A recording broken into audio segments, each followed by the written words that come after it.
இன்றைய இறை வார்த்தைகள். என் ஆண்டவரின் தாய் என்னிடம் வர நான் யார்? லூக்கா எழுதிய தூய நற்செய்தியிலிருந்து வாசகம். பிரிவு 1. இறை வார்த்தைகள் 39 முதல் 56 முடிய.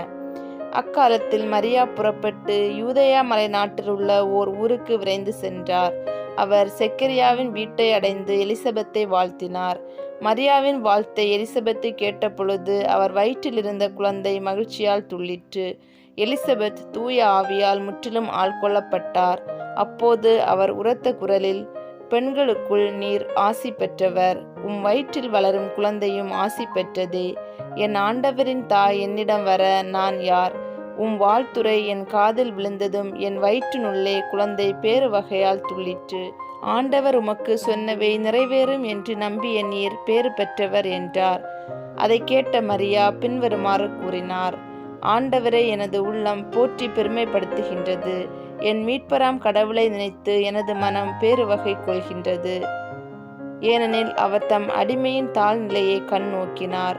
இது முதல் எல்லா தலைமுறையினரும் என்னை பேறு பெற்றவர் என்பர். ஏனெனில் வல்லவராம் கடவுள் எனக்கு அரும்பெரும் செயல்கள் செய்துள்ளார். தூயவர் என்பதே அவரது பெயர். அவருக்கு அஞ்சி நடப்போருக்கு தலைமுறை தலைமுறையாய் அவர் இரக்கம் காட்டி வருகிறார். அவர் தம் தோள் வலிமையை காட்டியுள்ளார். உள்ளத்தில் செருக்குடன் சிந்திப்போரை சிதறடித்து வருகிறார். வலியோரை அரியணை நின்று தூக்கி எறிந்துள்ளார். தாழ்நிலையில் இருப்போரை உயர்த்துகிறார். பசித்தோரை நலன்களால் நிரப்பியுள்ளார். செல்வரை வெறுங்கையராய் அனுப்பிவிடுகிறார்.